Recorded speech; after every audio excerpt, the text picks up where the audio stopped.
Iran যুদ্ধের সময় গোটা বিশ্ব অবাক হয়ে দেখল একটা জিনিস, সেটা হচ্ছে যুদ্ধে ইরানের নিজস্ব প্রযুক্তি, ড্রোন, হাইপারসনিক মিসাইল এবং ভূগর্ভস্থ পারমাণবিক পরিকাঠামো, যা বাংকার ব্লাস্টার বোমাতেও পুরোপুরি ধ্বংস হয়নি। পশ্চিমী বিশেষজ্ঞরা স্তম্ভিত হয়ে দেখছিলেন এত নিষেধাজ্ঞার মধ্যেও ইরান কিভাবে এত উন্নত অস্ত্রশস্ত্র বানালো। এই প্রশ্নের উত্তর লুকিয়ে আছে ইতিহাসে, প্রায় ২৫০০ বছরের এক বিজ্ঞান চর্চার ইতিহাস। আপনি কি অ্যালজেব্রা বা বীজগণিত এবং কম্পিউটারের অ্যালগরিদমের কথা শুনেছেন? জানেন কি এই অ্যালজেব্রা কোন ইরানি গণিতবিদের সৃষ্টি? বিশ্বকে জ্যোতির্বিদ্যার নতুন নতুন তত্ত্ব শিখিয়েছিল কারা? চিকিৎসা শাস্ত্রের নতুন বিষয় মানব সভ্যতাকে কারা দিয়েছিল? আজকের আধুনিক অস্ত্রের ভেলকি আসলে সেই সুপ্রাচীন এক মেধা ঐতিহ্যের ধারাবাহিকতা। চলুন ফিরে দেখা যাক সেই আশ্চর্য ইতিহাস। খুব অল্প সময়ের মধ্যে অত্যন্ত সরল ভাষায় আপনাদের কাছে এই ভিডিওতে নিয়ে আসব একটি বিজ্ঞান মনস্ক জাতির অবিশ্বাস্য কীর্তির কথা। নমস্কার, সবাইকে আমার এই ভিন্ন স্বাদের নতুন চ্যানেলে স্বাগত। আমি সুব্রত বসু। সময়টা খ্রিস্টপূর্ব ৬ষ্ঠ শতক, মানে এখন থেকে প্রায় ২৬০০ বছর আগের কথা। সাইরাস দ্য গ্রেট তখন এক বিশাল সাম্রাজ্য গড়ে তুলছেন, আকিমেনিড সাম্রাজ্য, ইতিহাসের প্রথম বিশ্ব সাম্রাজ্যগুলির একটি। এই সাম্রাজ্যে বিজ্ঞানকে করা হয়েছিল রাষ্ট্রের অংশ। জ্যোতির্বিদরা আকাশ দেখতেন, পঞ্জিকা বানাতেন, কৃষির জন্য ঋতু নির্ধারণ করতেন। এই সময় পারস্যের মানুষ ব্যাবিলিয়নের জ্যোতির্বিদ্যার সংস্পর্শে আসেন। শুরু হয় মানব সভ্যতার এক নতুন ইতিহাস। তারা শেখায় এবং গড়ে তোলে এক নতুন জ্ঞান ভাণ্ডার। দারিউসের আমলে তৈরি হয় বিশাল রাস্তা নেটওয়ার্ক, রয়্যাল রোড, প্রযুক্তিবিদ্যার এক আশ্চর্য নিদর্শন। পার্সেপোলিসের প্রাসাদ, সেখানে তৈরি হয় জলসেচের ব্যবস্থা, কানাত, মাটির নিচে দিয়ে জল বয়ে আনার প্রযুক্তি। এই কানাত আজও ইরানের মরুভূমিতে কাজ করে। তারপরে আসে আলেকজান্ডারের আক্রমণ। পারস্য সাম্রাজ্য ভেঙে পড়ে, কিন্তু বিজ্ঞানের বীজ মাটিতে থেকে যায়। এবার চলে আসুন ৩য় থেকে ৭ম শতকের সাসানিয়া সাম্রাজ্যের সময়। একটি শহর, নাম গন্দিসাপুর, আজকের ইরানের খুজেস্তান প্রদেশে। এখানেই গড়ে ওঠে প্রাচীন বিশ্বের অন্যতম সেরা শিক্ষা প্রতিষ্ঠান। একটা হাসপাতাল, একটা মেডিকেল কলেজ, একটা লাইব্রেরি। রোম থেকে বিতাড়িত গ্রিক দার্শনিকরা এখানে এসে আশ্রয় নেন। ভারত থেকে আসেন চিকিৎসক এবং গণিতবিদ, সিরিয়া থেকে আসেন খ্রিস্টান পণ্ডিতরা। গ্রিক দর্শন, ভারতীয় চিকিৎসা শাস্ত্র, পারস্যের জ্যোতির্বিদ্যা সব মিলেমিশে যায় এক জায়গায়। সম্রাট প্রথম খসরু আনুশিরওয়ান, যার ন্যায়পরায়ণতা ইতিহাস হয়ে আছে, তিনি নিজে জ্ঞান চর্চার বড় পৃষ্ঠপোষক ছিলেন। গ্রিক আর সংস্কৃত গ্রন্থ তিনি অনুবাদ করান পাহলবি ভাষায়। গন্দিসাপুর হয়ে ওঠে একটা জ্ঞানের কেন্দ্র, প্রাচীন গ্রিস আর আসন্ন ইসলামী স্বর্ণযুগের মাঝের একটা সেতু। এই সেতু পার হয়েই পরবর্তীকালে জ্ঞান পৌঁছয় বাগদাদে। ৭ম শতকে আরব বিজয়ের পর পারস্য ইসলামী খেলাফতের অংশ হয়ে যায়, কিন্তু পারস্যের মেধা থেমে থাকেনি। ৯ম শতকে বাগদাদে গড়ে ওঠে বাইত আল হিকমা, হাউস অফ উইজডম বা জ্ঞানের ঘর। আর এখানেই তৈরি হয় মানব সভ্যতার ইতিহাসের অন্যতম শ্রেষ্ঠ জ্ঞানের বীজটি। কিরকম? এখানে কাজ করতেন এক অসাধারণ মানুষ, মোহাম্মদ ইবনে মুসা আল খোয়ারিজমি। তার নাম থেকেই এসেছে আধুনিক অ্যালগরিদম শব্দটি। তার বই থেকে এসেছে আলজেব্রা বা বীজগণিত। তিনি প্রথম বিশ্বকে শেখান এই সংখ্যা পদ্ধতি। ভারতীয় সংখ্যা পদ্ধতি আরব বিশ্বে নিয়ে আসেন তিনি। শূন্যের ব্যবহারকে তিনি প্রতিষ্ঠিত করেন। আজ প্রতিটি কম্পিউটার প্রোগ্রাম চলে অ্যালগরিদমের উপর ভর করে। সেই শব্দের জন্ম এক পারস্যের গণিতবিদের হাত ধরে। এই ছিল শুরু। এরপরে আসে এক স্বর্ণযুগ, যেখানে পারস্যের পণ্ডিতরা গোটা মধ্যযুগীয় বিজ্ঞানের মুখ বদলে দেন। নবম শতকের শেষ দিক, রায় শহরে জন্ম নেন এক চিকিৎসক।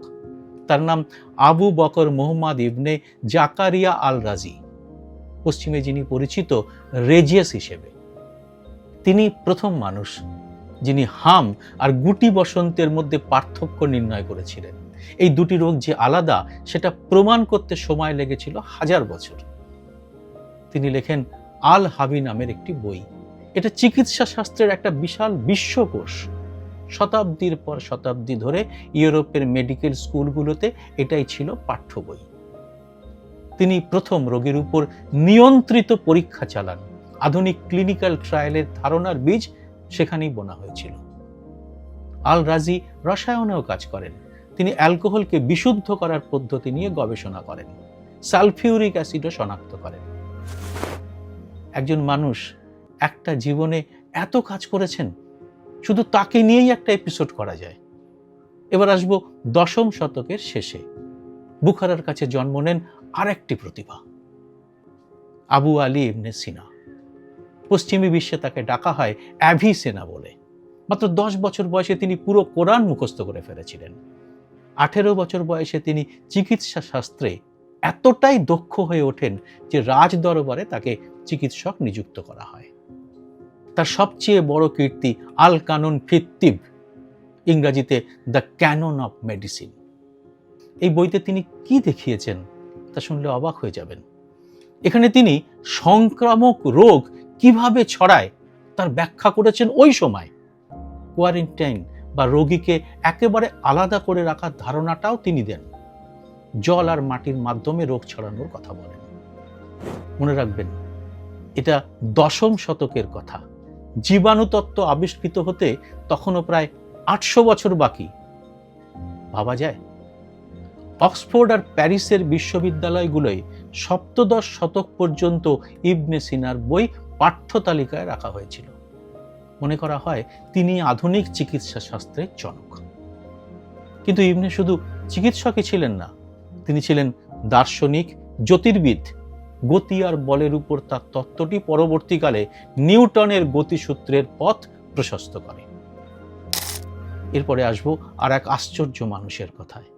তার নাম আবু রায়হান আল বিরুনি। পাহাড়ের উচ্চতা আর দিগন্ত রেখার কোণ মেপে তিনি পৃথিবীর ব্যাসার্ধ হিসেব করে ফেললেন। আর তার হিসেব এখন আধুনিক এআই পরিচালিত পরিমাপের সঙ্গে আশ্চর্য রকম মিলে যায়, পার্থক্য যৎসামান্য।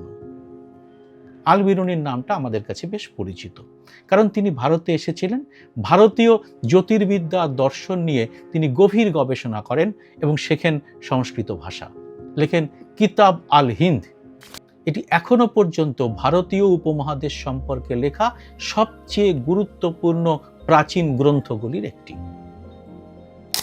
তার একটা প্রশ্নের কথা শুনলে অবাক হয়ে যাবেন।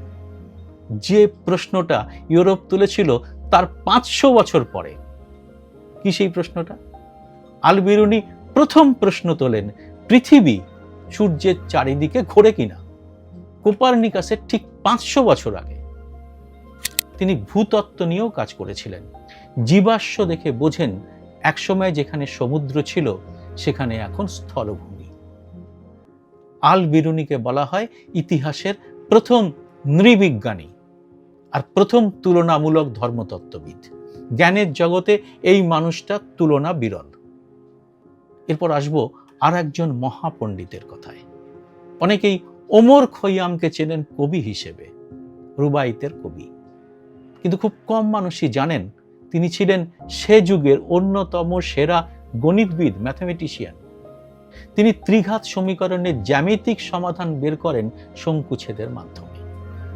সেলজুক সুলতান তাকে দায়িত্ব দিয়েছিলেন একটি পঞ্জিকা সংস্কারের। তিনি বছরের দৈর্ঘ্য হিসাব করেন এমন নিখুঁতভাবে যে আজকের গ্রেগরিয়ান ক্যালেন্ডারও তার ভুল ধরতে পারেনি।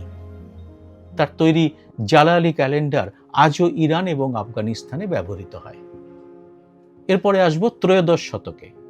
মঙ্গল আক্রমণে তখন গোটা ইসলামী বিশ্ব কাঁপছে, বাগদাদ পুড়ে ছাই হয়ে গেছে। এমন এক ধ্বংসের সময়ও একজন মানুষ, সেখানের বিজ্ঞানকে বাঁচিয়ে রেখেছিলেন। তার নাম নাসিরউদ্দিন তুসি। মঙ্গল শাসক হালাকু খানকে তিনি রাজি করান একটা মান মন্দির বানানোর জন্য। গড়ে ওঠে মারাগে মান মন্দির উত্তর পশ্চিম ইরানে। এখানে আসেন চীন, আর্মেনিয়া, সিরিয়া এইসব দেশ থেকে জ্যোতির্বিদরা। প্রায় 4 লক্ষ বইয়ের একটা বিশাল গ্রন্থাগার গড়ে ওঠে সেখানে। নাসিরউদ্দিন তুসি তুসি কাপল নামের একটি গাণিতিক মডেল তৈরি করেছিলেন, বৃত্তের মধ্যে বৃত্ত ঘুরিয়ে সরল রৈখিক গতি তৈরি করার এক কৌশল। আর 200 বছর পরে কোপারনিকাস যখন সূর্যকেন্দ্রিক মহাবিশ্বের তত্ত্ব দেন, তখন তিনি হুবহু এই একই গাণিতিক মডেলটি ব্যবহার করেন। ইতিহাসবিদরা আজও তর্ক করেন, কোপারনিকাস কি সরাসরি তুসির কাছ থেকে অনুপ্রাণিত হয়েছিলেন? ইউরোপীয় বিজ্ঞান বিপ্লবের মূলেও কি লুকিয়ে আছে পারস্যের মস্তিষ্কের ছায়া? কিন্তু ইতিহাস সরল রেখায় চলে না। মঙ্গল আক্রমণ, তারপরে তৈমুরের ধ্বংসযজ্ঞ পারস্যের বিজ্ঞান চর্চা একটা গভীর ক্ষত তৈরি করে। সাফাভিদ যুগে কিছুটা পুনর্জাগরণ ঘটেছিল, ইস্পাহান হয়ে ওঠে স্থাপত্যের এক বিস্ময়। কিন্তু বিশুদ্ধ বিজ্ঞান চর্চা একসময় ক্রমশ পিছিয়ে পড়তে থাকে। ইউরোপে তখন রেনেসা, বিজ্ঞানের বিপ্লব। নিউটন, গালিলিও, কেপলার এইসব বিজ্ঞানী তখন রাজত্ব করছেন। পারস্য সেই সময়টাতে পিছিয়ে পড়েছিল। কাজার রাজবংশের সময় আসে ঔপনিবেশিক চাপ। রাশিয়া এবং ব্রিটেনের রশি টানাটানিতে দেশ তখন ক্লান্ত।